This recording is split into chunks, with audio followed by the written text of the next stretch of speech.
Hello दोस्तों, मैं Aryan Shukla, business advisor and founder online business workshop. मित्रों, हम कार्य के बारे में बातचीत कर रहे हैं।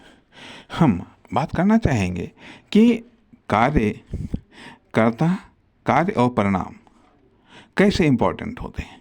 मान लिया यदि घर के किसी सदस्य से हम कोई कार्य करवाते हैं या कोई कार्य करने के लिए देते हैं, तो इम्पोर्टेंट यह है, करता इम्पोर्टेंट है। कम से कम वो कार्य कर तो रहा है, कितना कर रहा है, क्या परिणाम होगा, इसकी कोई चिंता नहीं है।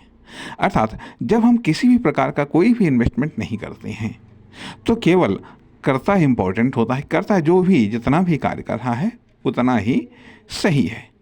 या फिर जब हम सीखने के लिए कोई कार्य करते हैं या सीखने के लिए किसी से कोई कार्य करवाया जाता है तो वह कर्ता इम्पोर्टेंट है। कम से कम वो कुछ सीख तो रहा है, बाकी और कोई उस पर इन्वेस्टमेंट नहीं है।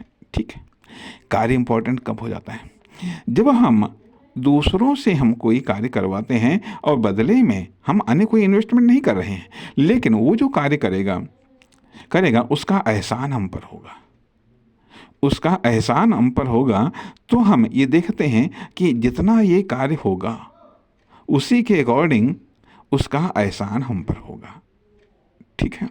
या जितना एहसान मान लिया हमने किया है उसके अकॉर्डिंग कार्य हो रहा है या नहीं हो रहा, एक चीज़। दूसरी चीज़ आती है कि जब कोई सीखने के लिए ठीक है कार्य कर रहा है, कोई बात नहीं, तब तो करता इम्पोर्टेंट है। लेकिन जब सीखने में कुछ 2-4 महीने लग जाते हैं तो वह खुद अपने आप से पूछता है कि इन 2-4 महीने में हमने समय लगाया है तो हमने क्या सीखा है। अर्थात कहने का अर्थ यह था कि जब कुछ भी इन्वेस्टमेंट नहीं होता है तो करता इम्पोर्टेंट है। जब कुछ इन्वेस्टमेंट होता है, चाहे वह इकोनॉमिक हो या गैर इकोनॉमिक हो, ज़्यादातर गैर इकोनॉमिक इन्वेस्टमेंट जब होता है तो फिर कार्य इम्पोर्टेंट हो जाता है। अर्थात क्या कार्य हो रहा है। ठीक है।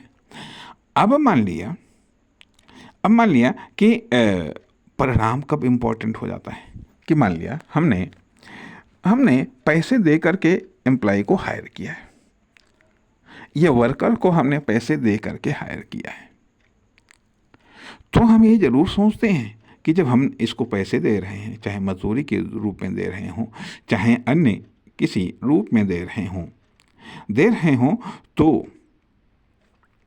तो इम्पोर्टेंट हो जाता है यहाँ कि आखिरकार परिणाम, कि उसके अनुसार हमें परिणाम प्राप्त हो रहा है या नहीं प्राप्त हो रहा है। अर्थात मान लिया अभी जैसे टीवी खराब हो गया, घर का कोई सदस्य जानता है जा करके, ठीक है, चलो ठीक है, देखो अच्छा, तो उसके लिए करता इम्पोर्टेंट है। तुमको मालूम है, तुम देख सकते हो, उसके लिए कोई पेमेंट नहीं। ठीक है। चाहे टीवी वो बन पाए या ना बन पाए, जा करके ठीक प्रयास करो उसने। ठीक है।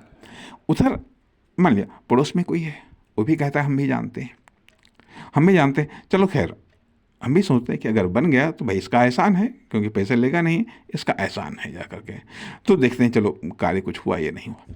लेकिन यदि हम मिस्त्री बुलाते हैं और उससे पैसे तय हुए हैं तो उसको पैसे तब हम देते हैं जब वो कार्य कंप्लीट हो जाता है, जब वो सही हो जाता है। अर्थात वही चीज़ सीखने वाला कुछ महीने जब वो सीखना स्टार्ट किया तो करता है इम्पोर्टेंट। कुछ महीने सीखने के बाद में वो ये सोचता है कि आखिरकार इन दिनों में हमने सीखा गया है। लेकिन जब वो सीखने के लिए कोई फीस अदा करता है तो वो सोचता है कि फीस अदा करके जो हमने सीखा है इसका परिणाम क्या निकलेगा।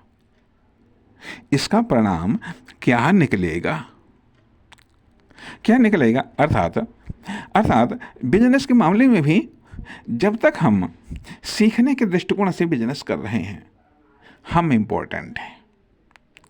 ये जब तक कुछ हम मामूली इन्वेस्टमेंट कर रहे हैं, वो इन्वेस्टमेंट जिससे हम पर कोई फर्क नहीं पड़ता है, तो हम इम्पोर्टेंट हैं। लेकिन जब हम कुछ इन्वेस्टमेंट करते हैं तो उससे क्या प्रगति हुई है, तो प्रगति इम्पोर्टेंट है। अर्थात हम बिजनेस कर पाएंगे या नहीं, हम बिजनेस को स्टार्ट कर पाएंगे या नहीं स्टार्ट कर पाएंगे, उसमें जो इन्वेस्टमेंट करते हैं तो हम इम्पोर्टेंट है। लेकिन बाद में जो इन्वेस्टमेंट करते हैं तो बिजनेस की प्रगति। हाँ।